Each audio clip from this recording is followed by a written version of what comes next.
Welcome to the Business Vitality Podcast. My name is Catherine Cantey. I am the host and an executive coach. I work with teams, individuals, and leaders to help create measured leadership change. We do that using practical applications, and our clients are creating 100% measured results as seen by those around them. Not necessarily what I think or what they think, but what the other people are seeing. And they are being recognized for the hard work that they're doing. If you're interested in learning more about some of the work that we're doing, you can learn more at catherinecantey.com. I would love for you to subscribe to this show, to Business Vitality. This is my way to continue to pay it forward and share business best practices. Stay tuned and listen to the interview. Thanks for being here. Josh Levine, you are the founder of Great Mondays, found on the web at greatmondays.com. Thank you so much for joining us. Yeah, thanks for having me. All right, Josh, I got to know at a high level, what is Great Mondays? Tell me about it.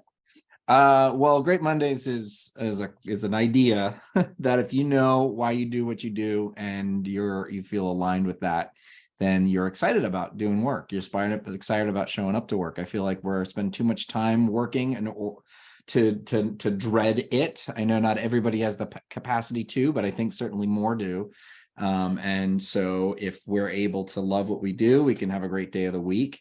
And so that's the name that I use I started with my agency. So I have a culture consulting group, and then I published a book also with that name, and it's, people resonate with it. And it just feels really, it's kind of reflective of my positive, optimistic point of view, where it's culture, I think, is this business tool that leaders should embrace, because it not only improves bottom line by improving engagement, but it does that by improving the work lives of employees, the people who are making it happen. So it's in this kind of world where people are looking for more than just the dollar sign. What else can you provide for them? How do you create a system or a foundation or an environment that they can feel more purposeful in the work that they do and get what they need? Curious, do you have like a certain process that you tend to follow as you work with clients, or are you tailoring it to fit some individual needs? Can you talk about that a little bit? Because Yes. I agree with you totally on culture, and we can chase that rabbit all day. So this is really cool. Yeah. So when I first got into this, I actually started as a brand strategist and had done some work at an agency, a couple of different clients on the inside, and helped get people engaged in what they were what the business was trying to do. I realized when I was in brand that, we were creating these brand promises, but then these companies weren't able to deliver on it because the employees didn't have that story. And so that's how I started to kind of get into culture. And I realized that there wasn't a formula, there wasn't a process, there wasn't any rigor to culture. It was more reactionary, like, oh my God, things are bad, let's add a ping pong table. And so that to me is like the kind of the crux of this. And so what I did is created 6 components, and it's a system that I actually outline in my book, also called Great Mondays. As I said, it's that enables a leader to understand that there are ways to come at this, to be able to use this as a business tool. And the first 3 components are about the design. So if you were thinking about a map, it's like, where are we headed and how are we going to get there? And the second 3 are about actually getting there, the operation and activation. So that what I really try to do is take my clients through that. If they have that foundational piece already, fantastic. Let's just work on then articulating that and implementing that. So what I'll do, let me just tell you the 6 components, and then we can kind of go into them if you want. We can touch on them a little bit. I've got a lot of resources on my website that folks listening can absolutely go check out.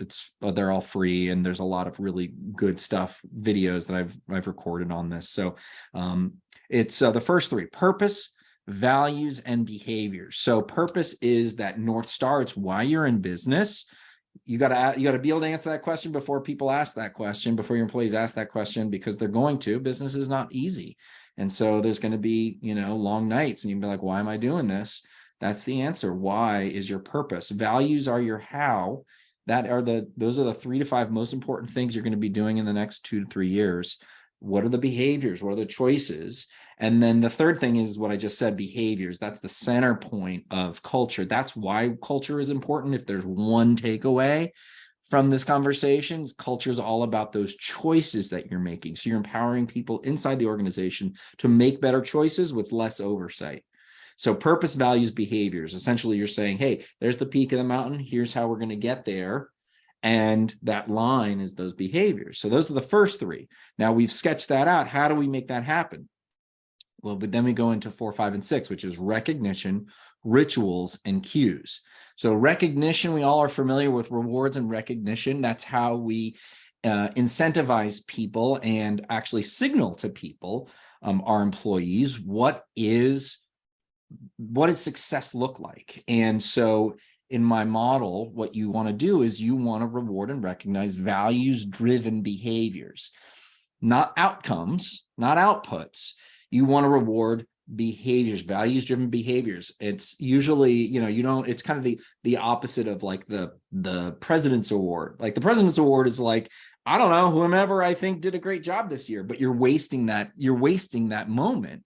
What you want to do is reinforce those values, those values-driven behaviors. So that's recognition. That's how you start to get people to go, oh, this is really important.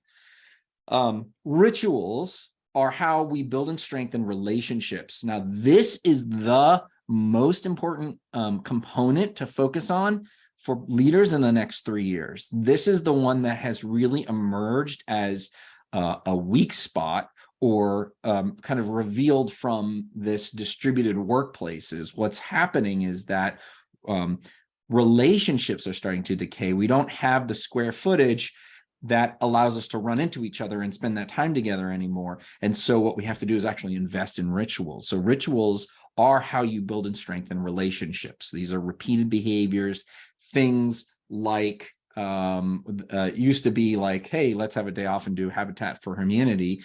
And now it's more about connecting with others on subject-specific Slack channels that have nothing to do with work, right? Like cat moms and dads or whatever it might be, or, Mets baseball, or I don't know, whatever it is, right? And those are there's a lot of, actually I have a lot of different ideas that I try to share about how to create those rituals, but that's what we need to invest in. And if leaders don't, they're going to see those teams start to degrade and that efficiency and innovation go away. So rituals is really, really important. And then finally is cues. So cues are how we remember what we're doing this for. So how do you remind people about our purpose? How do you remind people about their values? And you can have a Zoom background that has your values on it. I was just on with a client that has that. That's an easy one to do. There's also stories that you can tell about the origination of the values, or the origination of the company. That really helps surface that. So it's reminders about how we stay connected to what we're trying to strive for. So that's the 6 components of culture, and that's the process that I take my clients through in order to systematically build choices and behaviors that others see as success. This is what success looks like. And so we're going to help drive those kinds of choices and behaviors inside the organization. How's that? That's pretty good. That's actually really good because, okay, so I hear the 6 components. The first 3 are about design. The second 3 are about getting there. And it's kind of like goal setting the vision and letting people know this is how we're going to get there. And then the design aspect is the purpose, the value, the behaviors, the why, the how, and the behaviors that are going to lead us there. And then I like what you said about culture being a choice. It truly is a choice. We wake up every Monday and we can either like a Monday or we can hate a Monday. And it is our choice to respond to what's been given to us. And then you moved into the second half of how are we going to get there through recognition, rituals, and cues. And when you talk about the recognition, I think too often in this world, we're so focused on the outcome and we're not celebrating the fact that these people are making choices every day to show up and to contribute to this culture. And they may hit a speed bump in the road, but they still need to be celebrated that they tried. And we're not just focused at the bottom line of driving that profit number. We need to be able to take care of these people within the organization. And I was just working with a group where we talked about how do you turn failures into successes. And, we're trying to create failure is okay mindset because they're so scared to make a decision that's going to look bad on them.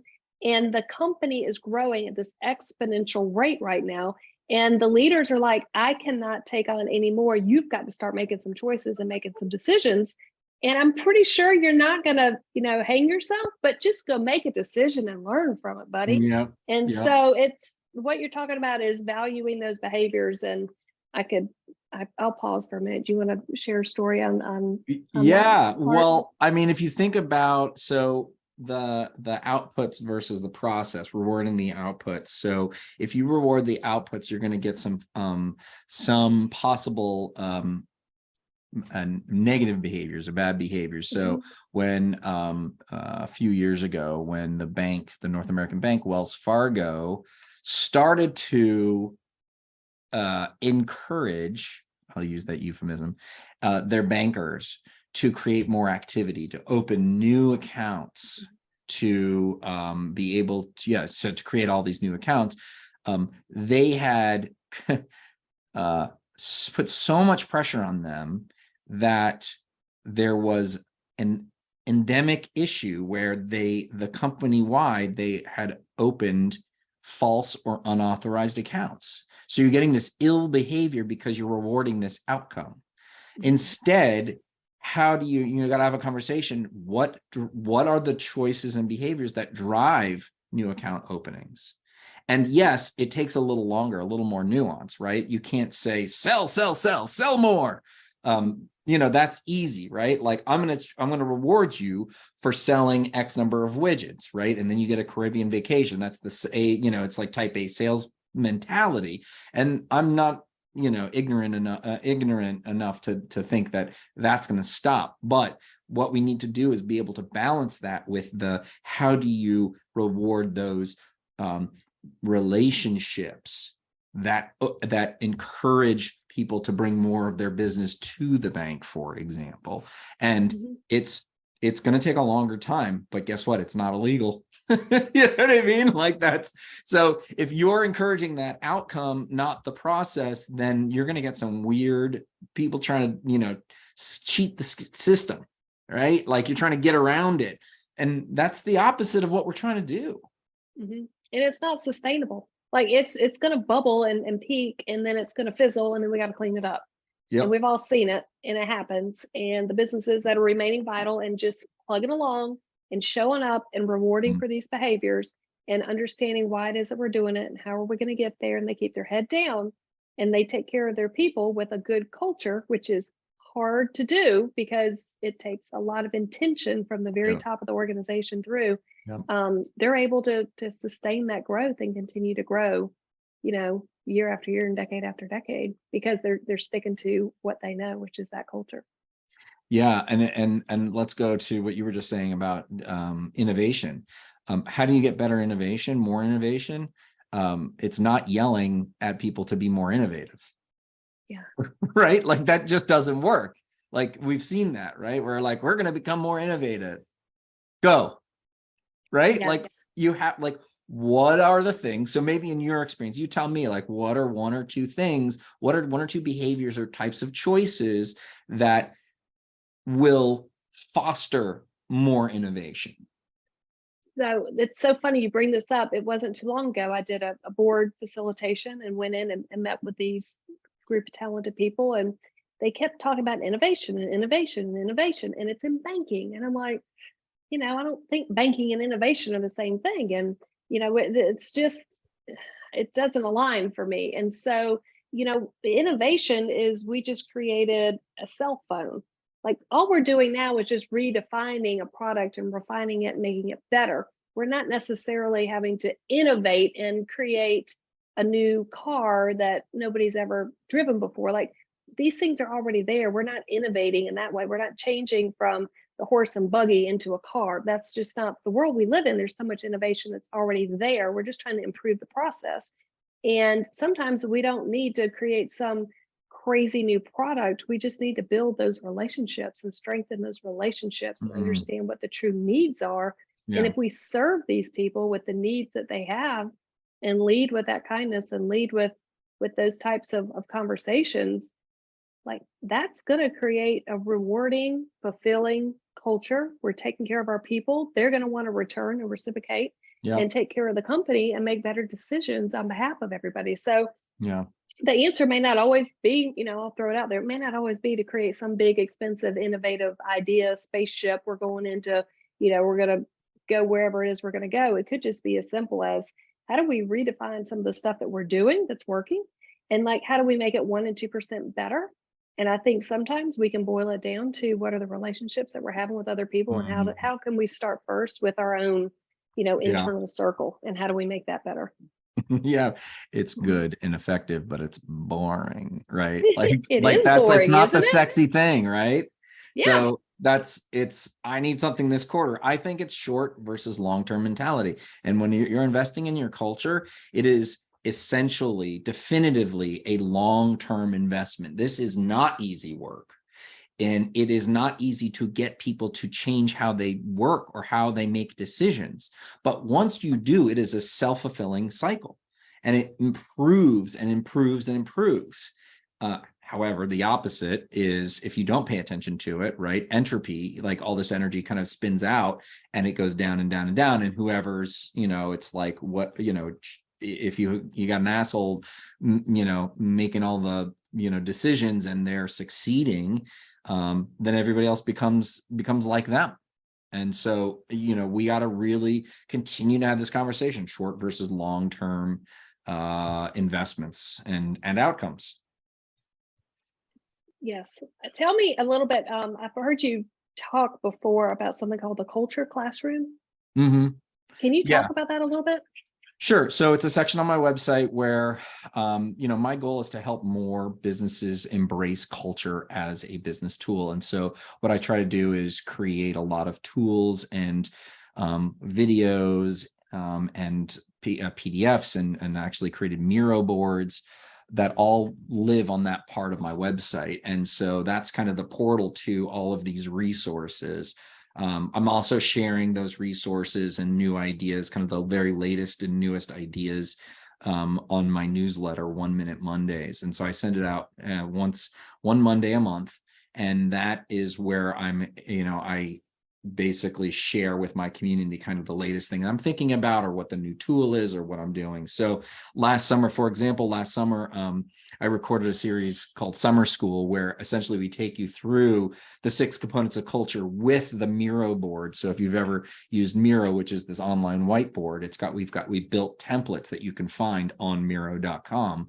And so it was a really fun experience. I, dressed up as if it were summer and recorded 6 episodes with a colleague of mine, and we had a great time. And so I'm hoping to provide a little bit of entertainment, but also a little more education around these 6 components and helping people. I just want to share this out with everybody. And I just feel like sharing it with the world is the right thing to do, and to be, to move this forward. I got a big idea that it's like, I'm trying to get more people to embrace this. So here, I don't, take all this stuff. So that's really just a something that I'm really passionate about. And so I try to do, try to give away as much as I can. Love it. Okay. So as a former recovering banker, that's how I describe myself some days. We like to measure things. We like numbers. Do you have a way to be able to measure some of this employee engagement? And can you talk a little bit about that? Because I think, the executives, they want to see an ROI. They want to see some measurements. That's just the language they speak. And I'd love to hear your thoughts.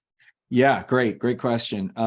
So culture is hard to measure directly, right? The output is that engagement. Let's define engagement. Engagement is doing anything above and beyond the bare minimum. So quiet quitting is the bare minimum. Anything less than that, you're fired. So we're trying to scoot that up. And so if you're invested in what the company's doing, then you're going to increase your engagement. Now, how do you measure engagement? I can tell you how some of my previous clients have measured engagement in the culture tools that we provide. And that, I think, is a good proxy. So one of the things that we encourage folks to do is, once we've defined your 3 to 5 values, is help people understand how to manage with that, and also identify and document that. And so one thing that we can do is, in Slack or Teams, is be able to call out our colleagues for these particular values. So hashtag ownership. And I had one client that created little custom emojis for them. And then what that does, that's just fun. But what you can do is, if you get people to start to engage in that and add that in and call out colleagues or whomever, there's some tools and some ways that those can get accounted for. So they can be shared, obviously, through that Slack channel. I had a client in the office, they had big monitors, and that would go up there, thanks to Catherine, hashtag ownership, right? And that was, that's great. It's a cue, it's also a reward. But then it gets they have a tool that then files it into their HR file, so that you can actually see, when you review their HR file, like, have they been rewarded? Have they been rewarding, right? Of what each of those values, and you can see how engaged they are in that particular value. And if you've identified essentially the behaviors, right? So what you're looking for when we're talking about engagement, we're not just saying, work more hours. That's not engagement. We're talking about specific behaviors, and we've defined those in the values. So then you can say, Catherine did this thing which relates to ownership, taking on when, it wasn't her direct responsibility, but she knew she had to get it done. And so then you can see that, and you can see how each of those, the managers can see how each of those people are doing in those categories. If there's nothing, then we need to figure out what that means. If there's some, but maybe not one over here, well, what are you trying to do? How do you engage in that? And it's a conversation. It's not a, black and white thing, right? Where it's like you do measure it, but it's not perfect. And so that's a great way to kind of systematize, and especially now that we're all digital, most of our conversations can be recorded and can be identified. And so that's a great, powerful tool to be able to say, hey, look at our organization as a whole are engaging in our values. Our organization, this particular group, is engaging in our values. So that's one way. The second one, I would say, is just a regular survey, or an easy, a quick survey, which would go through the process of awareness, understanding, and mastery, or application. And you can just ask those questions. Hey, did you know we have values? I agree with this statement. I don't agree with this statement. I understand what those values are. I use those values. I apply them in how I manage or how I live. And so, is it direct measurement? No, but it's pretty good, because it's relative, and you can see kind of those three arcs, right? Those three curves: awareness, understanding, and then application or mastery of that. So that would be the other way that I would suggest. Build that into your annual or quarterly questionnaire that goes out to your employees. All right. So we've talked about folks that, are doing good things with culture and the positive side of it. I also want to just kind of talk about, you used a term earlier, quiet quitting. Is kind of that bare minimum of that employee. And I think we've all been in those environments where they quietly quit, and they're sitting at their desk, and you're just like, you just feel it, just pulling people down. And I'm curious to hear, how do you stand up to individuals who are kind of undermining that teamwork and creating that quiet quitting? Do you have any thoughts around that? Yeah, it can be insidious. I mean, it's powerful when you have one person that actually can is engaged, can improve the tenor of the group. If there's someone that is not, or disengaged, they can actually bring that whole group down.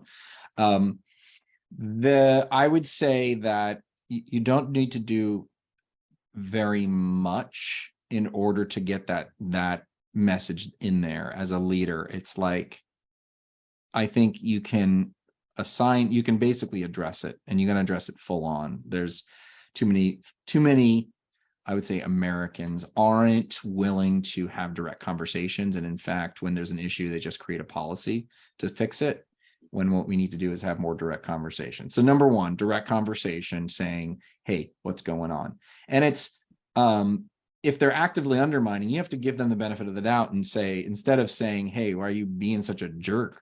You got to say, what's going on? And, you realize that what's happening here is actually impacting. And if you're able to get them to articulate why they feel dissatisfied or disengaged, then you can start to solve that problem. If they really are problematic, I just follow the kind of the Zappos rule of hire slow and fire fast. And you don't have to tell anybody why they went, because that story is going to spread like wildfire.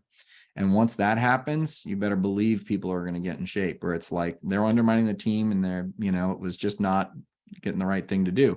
Now, I do think that we need to have improvement plans, and that's fine. Like, I think we need to be able to engage people and give them the opportunity, right? Culture is all about helping people be their best selves. And we got to give them the benefit of the doubt. Something's happening at home. Something, it's like something that's not under your control, but hey, I want to support you. How can I support you? Now, there's another element to this, which is how, as a manager of a team or a department, you have control here, but there's all this other stuff happening.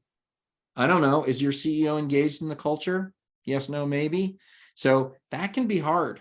There can be things that you just don't control, and you can say, I'm sorry, that's not something I can, it's like, I can try to do something to help you with that. But if it's something over here, then that may not be something you can control. The good news is you have your sphere of influence, right? Even peers that have no formal management position or leadership position, you can define your group's values. You can decide how you want to work together. You can, be positive and optimistic in a way that helps bring people forward and elevates them to be their best selves. So, I think the conversation with quiet quitting is, you're not giving me enough, right? The unsaid conversation is, I'm not getting enough value from this organization, so I'm not going to give any more value than I need. And so what you need to do is be able to provide more value for that person. And if you can, and that, helps, then maybe you can, bring them back. Yeah, as an executive coach, I see a lot of people are struggling having the courageous conversations, and this is probably not well. It's funny after the fact, like most things are in business. As you get through it, I work with a bunch of different CEOs, and this one backed up the manager, and somebody was having an attitude within the department, and this younger person stood up in front of the group and said some stuff that probably shouldn't have been said, and they got fired. And we're just not going to tolerate it. And so the joke was, sometimes you got to shoot that hostage, because like, we're not going to allow this person to disrupt the rest of this business. Yeah. And sometimes you're going to have to fall, and unfortunately you picked the wrong time to vocalize something in a very open manner. If you want to criticize to the side, but don't be doing it in front of this group, because the leadership has their back, and it's just not going to be tolerated. So yeah, I mean, we live in, this is a business. It's not a commune, right? It's not a kibbutz. It's a business, and you gotta, it is culture. I've heard people say a culture is the worst behavior you're willing to tolerate. Mm-hmm. It sort of falls to that. And I can appreciate that perspective. And sometimes you do. It's hard. It's not easy. And afterwards you're just kind of like, well, I mean, I got to back these people up. They're running this stuff for me. And like, this is number one important, is taking care of this business and leading this team. And so sometimes you do have to have those hard conversations. All right. So as we start to kind of wrap up, I want to address the fact there's a ton of tech layoffs that are going on that we're all very aware of. I see nothing but, great opportunity and hiring opportunities once this finally kind of shuffles out. But at the same time, the folks that are still there, they're living a whole kind of different culture than maybe what they were used to. And so we're having to probably lean on them more in different ways that maybe they're not used to. And I'm just curious, what are your thoughts with the culture of those folks that are still in the organization and they've seen a bunch of layoffs? They're still there. They're probably working long hours, a lot of uncertainty. What are your thoughts around, the culture in some of those environments? Yeah, it's a shared responsibility. You have to it is the tendency of leaders to go, well, we have to do more with less. And sure, I get that. However, you are making a business decision.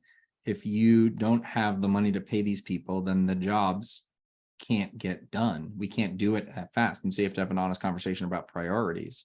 And it's like, oh, it's just one person, and then it's two people, and then it's three people, and you're gonna get burnt out. So I think we're right back at the long versus short conversation. So yeah, if there's a certain amount of time, you're like, okay, I can cover this for X number of days, weeks, but it is not a long-term solution. And you need to understand that as an individual contributor. You need to understand that as a manager of your individual contributors and of leadership, and leaderships needs to understand that. If you're going to cut 10,000 people, then 10,000 people worth of work, 40,000 hours a week of work are not going to get done. And so there needs to be, and I just don't see this in enough organizations where leaders go, here's where we're prioritizing. You just can't. I just feel like it's such a underappreciated skill, prioritization. I have a client where it's like, here's the year's top 12 priorities, and you're like, that doesn't mean anything to anybody. Like, none of that stuff's going to get done. Right? That you can't have 4 priorities for the year, and it's not going to be as effective. And they need to make better decisions. Now, I understand they're under pressure, got to do this and that and the other thing, but it's a shared responsibility. Leaders need to understand what they've done, and individual contributors need to have an honest conversation and say, I cannot work more hours than I have. I cannot do these things. I cannot work faster. So we need to have a hard conversation. What would you like me to prioritize here? I think that's, it's true with like product releases, right? Features. It's like, let's have all the things. Oh no, they're doing that too. We need to add that feature. And you're like, I always think about, I think we have the opportunity to kind of see the practiced prioritization of Apple. And I think it's a good example because we have a long timeline to look at, and we have direct experience with their products.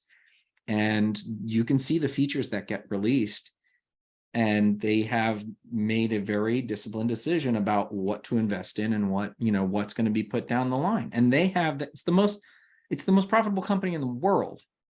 And they're still prioritizing the things that are going to get done and things that aren't going to get done. And I just think it's such an interesting opportunity, a real life case study to watch in like the discipline of prioritization. So hopefully that someone partially answers the question. I appreciate your honesty and transparency throughout this whole thing, because that's what it is. It's having these courageous conversations. It's getting back to, what do we need to do and do it really well, whether it's time management, prioritization, defining what the culture is. Even when you look at culture, you prioritized it down to 6 components, very clearly defined, and even subdivided into how do you design it and then how are you going to get there. So like, you create a lot of clarity around something that not everybody maybe knows how to really get in there and execute. So I appreciate that about you. And I'm curious, people want to learn more about you. It sounds like you got some pretty cool stuff coming up, maybe a podcast. Can you talk about how people can keep learning about you and all your resources? Absolutely. Going to be launching Great Mondays Radio this year in 2023. And so anybody that wants to learn about that, you're going to be able to find it in all the podcast places. You can learn more about the show. And if you or someone might be a great guest. We're always looking for awesome guests. We have essentially the tag here is candid conversation with culture leaders. So if you are a culture leader, we're looking specifically for high growth tech organizations, culture leaders there, or have experience with that. that's the kind of person we're looking for. Head over to radio.greatmondays.com. That's where you can apply or send your friends over. And like I said earlier, greatmondays.com. I've got a lot of free resources, and please, please, please follow me or find me on LinkedIn and let's connect. AKA Josh Levine, which you can search for there. It's Josh Levine with the little lightning bolt is kind of how you can identify. There's a lot of Josh Levines out there, but I'm the only one with the lightning bolt. So that's me on LinkedIn. Please sign up for 1 Minute Mondays. Love to stay connected and hear from everybody. This is fantastic, Josh. Thank you so much. Yeah, thank you. Josh Levine, you are the founder of Great Mondays, found on the web at greatmondays.com. Thank you so much for joining us. Thanks for having me. Thanks for listening to the episode. If you like it, please subscribe, share this episode or this show with other people around you. The greatest form of a compliment is a referral. I really appreciate them.